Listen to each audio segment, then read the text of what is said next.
श्रावण महिना येतच आहे, तर आपल्याकडे बरेच जण श्रावण पाळतात. श्रावण महिन्यात श्रावणी सोमवारी उपवास करतात. तर मी तुम्हाला आज अशी बटाटा घातलेली गरमागरम साबुदाणा खिचडी करून दाखवणार आहे. बटाटा घातल्यामुळे थोडीशी दमदार होते. सारखी सारखी भूक लागल्यासारखी वाटत नाही. सोबत छान आंबट गोड दही असेल तर मग काही विचारू नका. चला तर मग वेळ न घालवता रेसिपी चालू करूया.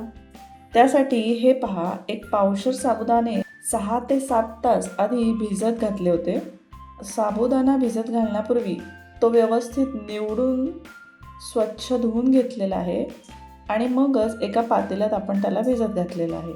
हे पहा, साबुदाणा खूप छान भिजलेला आहे.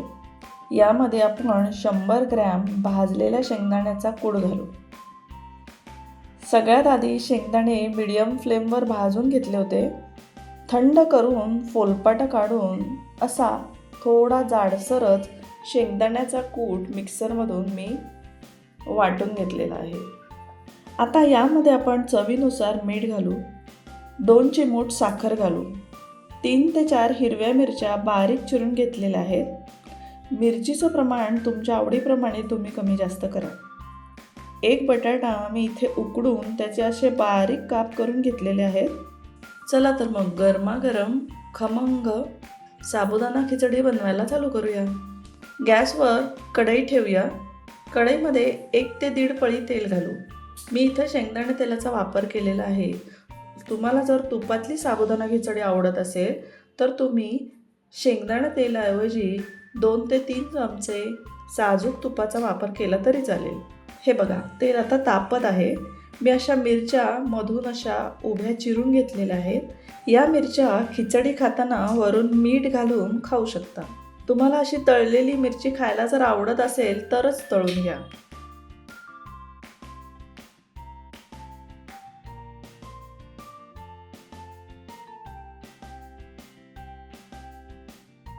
तळलेल्या हिरव्या मिरच्यांमध्ये चवीनुसार मीठ घालूया. आता तेलामध्ये पाव चमचा जिरं घालू.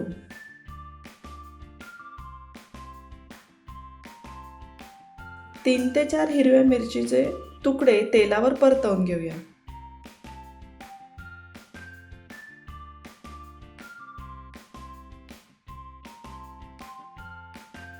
यामध्ये एक उकडलेला बटाटा घालूया.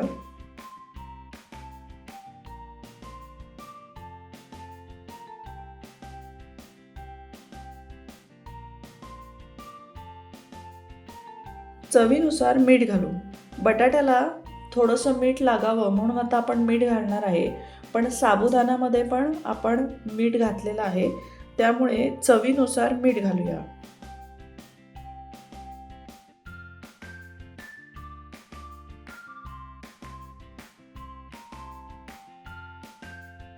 आता यामध्ये साबुदाणा शेंगदाण्याच्या कुटाचं जे मिश्रण आपण बनवलेलं आहे ते घालूयात आणि सगळं एकत्र करूया.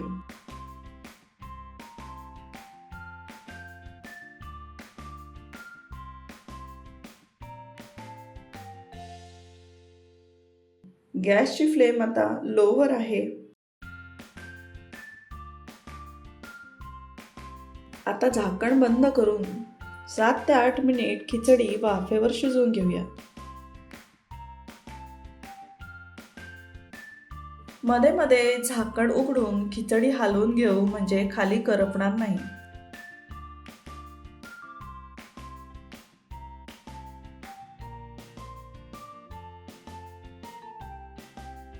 असं 3 ते 4 चमचे पाणी खिचडीवर मारायचं, म्हणजे अगदी खिचडी खूप ड्राय होत नाही.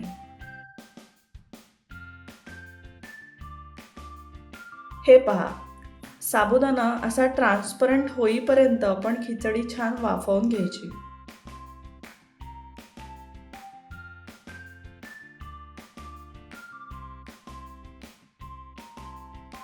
गरमागरम वाफाळती साबुदाण्याची खिचडी तयार आहे.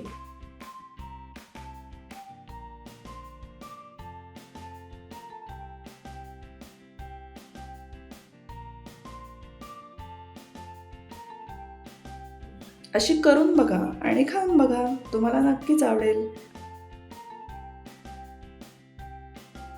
माझी रेसिपी आवडली तर प्लीज माझ्या चॅनलला सबस्क्राईब करा.